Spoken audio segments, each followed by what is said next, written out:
ناسته دا ملاتوب ځان له یو مستقله نشه ده، خو تش خشک ملاتوب چې ده او واقعي لویه نشه ده. او دغه ملایت چې بیا څه وخت کې د چا اتباع اختیار کی بیا ته دا شی جوړ شي. جماعت کې ناسته طالبانو ته درس وای، قیل قلنا قیل قلنا، سوال و جواب، نحو الولی، منطق الولی، ریاضی الولی، باغی باندې قیل قلنا سوال قائمای بیا داغه جواب کوي. شمس تبریز رحمت الله علیه راغه او غلې غوندې د شاته کې ناستو، اوس دې لګیا دې قیل قلنا چې طالبانو ته سبق بس ک. نو دا شمس تبریز داسې غلې غوندې ورنږدې شه ورته وایي چې گفت ای غوغا وقیل و قال چیست. مولانا صاحب تا چې دا دومره لوی شور جوړ کړی و او قیل و قال دی وی، دا څه شی دی؟ مولانا روم ورته داسې وکته، خو ډېر وران ورانې ورته وکته.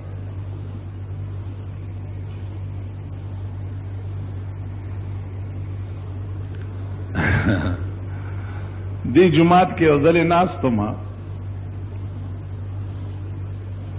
یو سړی راغی وی جی دا 10 فرض سودی. نو دغه دالان کې یو طالب ناستو، نو ما ته وی چې دی حمار ته وګوره. حمار عربي کې خر ته وی. تر اوسه دا 10 فرض نه دی پیژندلی. نو ما زه ډېر خپه شوم او ما هغه طالب ته بیا ووی چې قرآن دې م یاد دی، حافظ می.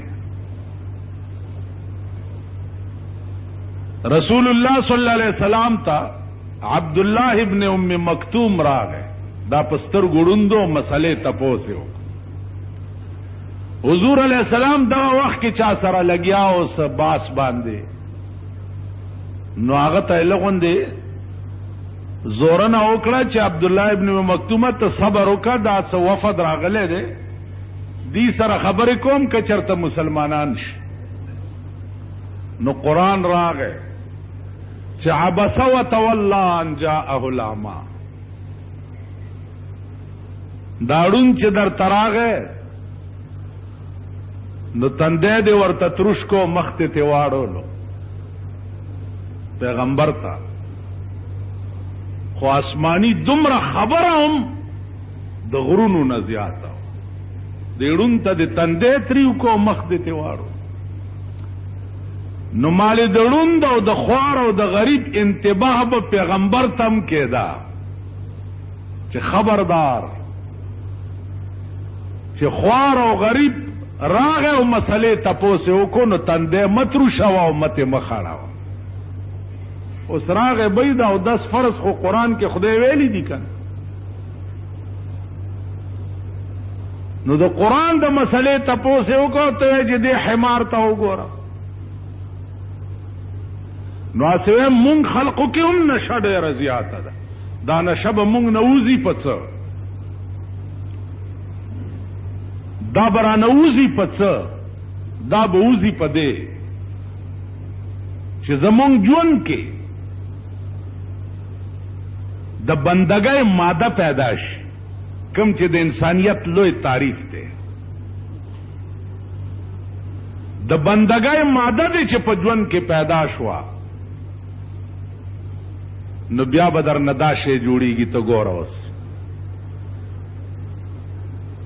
دا تربیت اهل دلو د خلقو په داسې رنګ کې کړی دی چې عقل ورته حیران شي. اس دنیا کی چې انسان شوی نو علا به اهل دل جوړېږي. انسان شوی. مولانا وایي چې گر تو سنگ خار مرمر شوی، گر تو سنگ خار مرمر شوی، چون بصاحب دل رسی گوهر شوی. کته یو کاڼی د سارای او د بیابان کاڼی، خو چې اهل دلو ته ورسېدی نو گوهر بدنه جوش. اهل دلو څوک خلق دی؟ عزیزانو دې باندې اسی یو مثال و. کوواټ کې د شپې جلسه و، ما تقریر کو د مولانا اشرف علي تھانوی رحمت الله علیه نوم می واغست. سار د چایو په ټیم کې او سپینګیره بوډا راغی او زما د خلای سب کړه. ما ته وی چې تا زما د محبوب نوم بیګا غسته ده، نو زه کستال ملاوي دو تر عالم کې نيزه ګرځم نه. څوک دستا محبوب؟ مولانا تھانوی رحمت الله علیه. زه ویل د لاهور کالج پرنسپلو او تھانہ باون ته میں حضرت ته خط لیکلو چې حضرت زما دراتلو شوق دے تھانہ باون ته.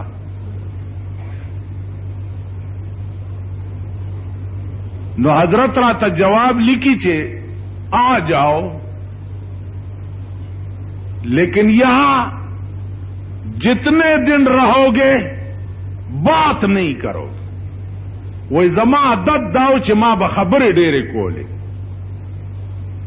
خبرې به مې ډېرې کولې.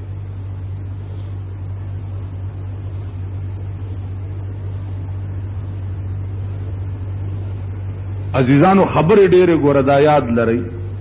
بعضې سړی ټخټغی خو څه لګیای لګیا بھئی لګیا. اوس ما ته بعضې وخت کې سړی راشي لګیای لګیای لګیای، زه خو ته ضروري خبرې ورسره وکړم، بیا غلی شم ستړی شم. ابه لګیای و به یاره جي مونږ تاله رالو ته چپ ناستې. اوس نو زه په ګډېدو شم. یو خبرې ډېرې مه کوو، بلا ضرورت خبره مه کوه، بغیر ضرورت چرته زما، بغیر ضرورت ګرځما. دا یاد لرئ، ځکه چې دا ستا قدمونه نه دي، دام د انسانیت قدمونه دي، دا پشمار دي، د دې به حساب ورکې. دا ستا د سترګو قتل نه دي، دام په طول دي، د دې به حساب ورکې. دا ستا د غوږونو لوډ سپیکرې چې دي دا اورېدل، دام په طول دي، د دې به حساب ورکې. دا دې دپاره نه دي چې هر شی به پې تا اورې، دا څه خاص اورېدو دپاره قدرت درکړي،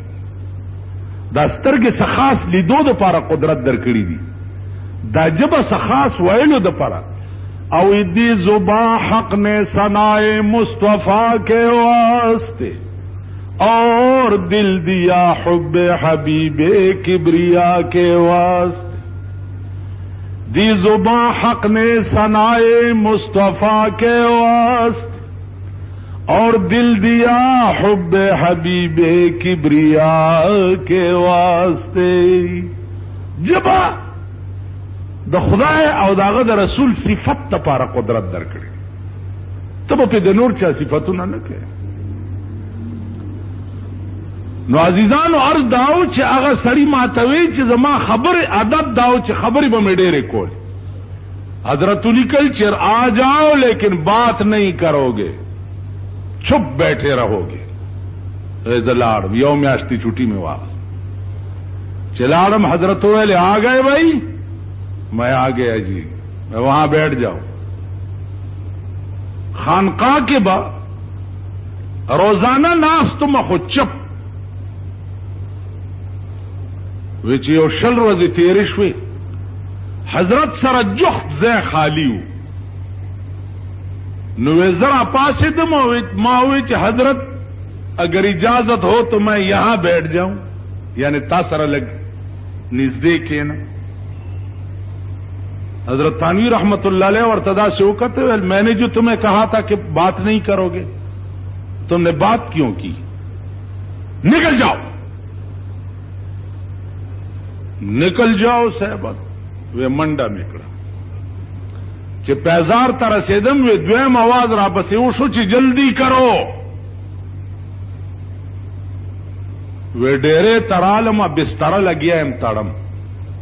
سڑے را پسې راغے کہ حضرت جی فرماتے ہیں کہ جلدی نکل جاؤ تھانہ باؤن سے ددے خار نموزا وہ بستر میں پوگا کا اس پلار روان بل سڑے را پسې راغے کہ حضرت فرماتے ہیں کہ اگر بس میں دیر ہے تو ریل گاڑی میں بیٹھ جاؤ لیکن تھانہ باؤن سے جلدی نکل جاؤ لاہور ترور سیدما ډېر خفا جاړه شپه او ورځ چې داسې چل وی یو 2 میاشتې چې تیرې شوې بیا مې ورته خط لیکلو کہ حضرت مجھے پھر آنے کا شوق ہے اگر اجازت ہو نو حضرت راته ولیکل چې آ جاؤ لیکن اسی وعدے پر اسی وعدے پر راشه خو په مغه زړه وعده چې چپ به خبرې بنکه وی بیا لاړما میاش میں تیرا کو په میاشت کې مې یو خبر هم نه ده کړې چې راتلم ورنږدې شم غلې غوندې وی راته وی چې میں جو علاج آپ کا کرنا چاہتا تھا آپ انشاءاللہ صحت یاب ہو گئے ابھی تم ٹھیک ہو جا سکتے ہو وی هغه مې چې خبرې بند شوې دي نو نن مې ویل دا تا سره مې یو څو خبرې وکړې او یا کور کې ضروری خبره مولانا صاحب دینه سوا بله خبره کولی نشو دغه وجه وه چې هغه ته به وی حکیم الامه د امت حکیم کم مرض به په چا کې و هغه علاج به حدیث کې راځي رسول الله صلی الله علیه وسلم خو ډېر لوی حکیم الامت سړی به راغی ورته به داسې وکتل حضرت ماته داسې شی وښایي چې زه پې جنت ته لاړ شم یو صحابي دا سوال وکړو حضور علیہ السلام ورته وفرمایل چې 5 منځونه کوه چې دې کې کمې ونه کړي بس سړی واپس شو او وی چې والله لا ازید علی هذا ولا انقص والله که په دې 5 منځونو نه څه زیات کوم او نه ته کم دا الله بنده دې قسم وخورو چې نفل بم نه کوم ځکه چې په 5 څه زیات خو به نفلونه وغیرہ زیات شي لا ازید علی هذا ولا انقص نه په څه زیات کوم او نه چې د روان شو حضور علیہ السلام صحابه ته فرمایل چې کله چا شوق وي چې جنتی سړی می ولید نو دې سړی ته وګورئ دې په دې خپل قسم کې دومره مضبوط ته چې د په زندګۍ ماته جنت لازم ښکاري نو زما عزیزانو عرض داو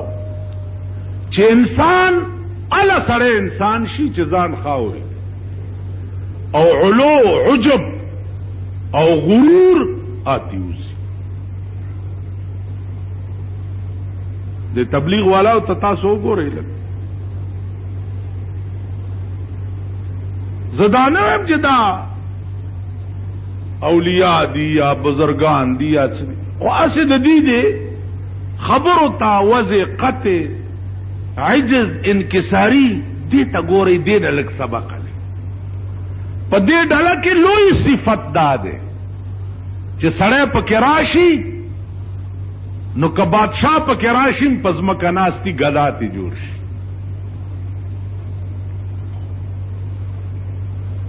نو مولانا روم کې نشه وه او ډېره لویه نشه وه نو ورته وکته د شمس تبریز رحمت الله علیه ته ورته وی چې مولوی فرمود نادان لببن مولوی فرمود نادان لببن برمقالات خرد مندان مخن مولانا نهرو ورته ویو نادانا ونا پویا ملنګ خلد بند کته د بزرگانو په خبرو پورې څنګه خان دی دا قیل قلنا دا په دغه غوندې دی ولی ویل قیل قلنا دا خو د بزرگانو کلام شمس تبریز رحمت الله علیه دا سلان دی وکته وغلی شو یو سات تیر شو ا د مولانا کتابونه راواغسته او تلاو ته وغورځول مولانا نور په غوسه شو چو بیڑی دی غرکا شدا خو زما ټوله اساسه دی غرکا کړه ورته حضرت خپشوي ول د مولا خلوی تورم دا کتاب دی دا تاسو تلاو لاس کو کتابونه راواغسته او دا سټاپه ولا ورکو هغه نه دوړي وته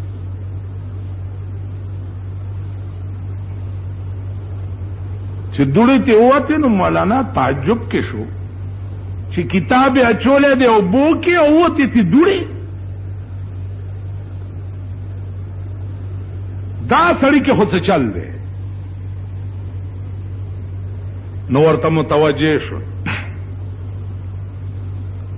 عزیزانو دا کرامتو د شمس تبریز رحمت الله علیه حضرت شاہ انور شاہ کشمیری رحمت الله علیه عرف الشذی کې د یو راوی باس کړي دی چې دا راوی عند المحدثین کان ضعیفا فی الروات روایاتو کې دا راوی ضعیف لیکن د تقوا او د ورع دا عالمو چې د مرشو قبره يفوح حين دفنا د قبر نه د وړاندې نه خوشبویا راوته چې د لار ورکوس کړم نو یعنی قبر ورته وړاندې نه معطرو د امام بخاری رحمت الله علیه د وفات نرستو شپږ میاشتې داغه د قبر نه به خوشبویا راوته حضرت لاہوری رحمت الله علیه قبر ته ز په خپل تلوم یو کال پس مم چا خور سپیګمو تکړه په خدای قسم په منبر رسول ناستم چې زما ژوند د دنیا عطرونه او خوشبویای بوی کړی دي خو ما دا بوی په دنیا کې نه دی لیدلی چې کم بوی د حضرت لاہوری د قبر نه راوت نو عزیزانو هغه وی چې دې سړی کې څه چل دی ورته متوجه شو هغه صادر پوګوا چلو روان شو مولانا رستو نونی و چې کجا میری هغه ورتل کار خود را بکنے ترا برما چی کار مولانا سے خپل قیل قلنا کوا ما سره جا والله کدی پریدم ما ته خود په کتو سرا زما پسینه کې اور بل کتو سرا د سترګو کې هم هغه ذرات دي لکه یو بزرگ وی درفشانی نے تیرے قطرے سے دریا کر دیا درفشانی نے تیرے قطرے سے دریا کر دیا دل کو روشن کر دیا آنکھوں کو بینا کر دیا خود نہ تھے جو راہ پر اوروں کے ہادی بن گئے کیا نظر تھی جس نے مردوں کو مسیحا کر دیا کیا نظر تھی جس نے مردوں کو مسیحا کر دیا. یو نظر مولانا روم لیکلی حضرت علی بو پس لے گلے جناب رسول اللہ صلی اللہ علیہ وسلم یو حبشی د چینی پغاڑا مشک ڈکئی لگیا دے. حضرت علی اور تلدا مشک لگ را کز حضور تو بوڑم بیا در تپ منڈر اوڑم. حبشی غلام ورته وی جزا خپل کار کوا ځه. حضرت علی ورته ویل نرا کې لغون دی نه مرای نه ونی چې مرای نه ونی ویل مشک به مستوړې او زیب مشک پوګه د حبشی نه غراوست. حضور ورته فرمایي دا دې څوک لوي جی ما ورته داسې وي او داسې وي او الله بندا دیکھو راشه حبشی چې نږدې راغی حضور علیہ السلام سینې سره ولګول سینې ته ولګول خپل عبای په د پاسه واچوله او چې عبای ته لری کو سینې نه لری کو هغه حبشی تک تور بیا د سپوږمۍ غوندې پړتې ده.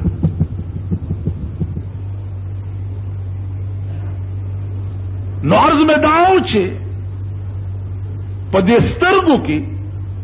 اغا ذرات تی چھے در تا پا اغا ذرات تو سڑے اگوری نو بالکل بدے ورک لیوانے کی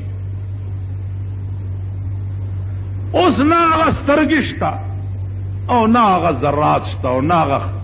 او نو غزنوی میں تڑپ رہی نو خم ہے زلف ایاز میں نہ وہ غزنوی میں تڑپ رہی نہ وہ خم ہے زلف ایاز میں نہ وہ حسن میں رہی شوخیاں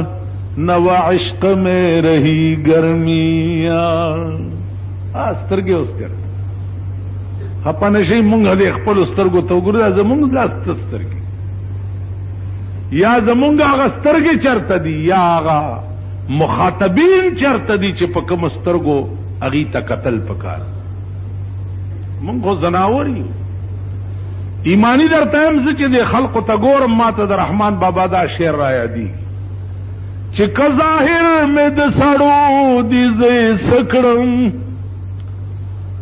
که ظاهر مې د سړو دي زه یې څه کړم په معنا کې د چارپایو په حساب یم. اسې شان و شوکت زما د انسانانو دي لیکن زه معنوي چارپای ګوره د سپو خوی مونږ کې شته د پیشوګانو خوی مونږ کې شته د غویانو خوی مونږ کې شته. د غویي لوی لوی ښکرونه وي او چې بل غویه وګوري نو ښکر داسې وکړي که نه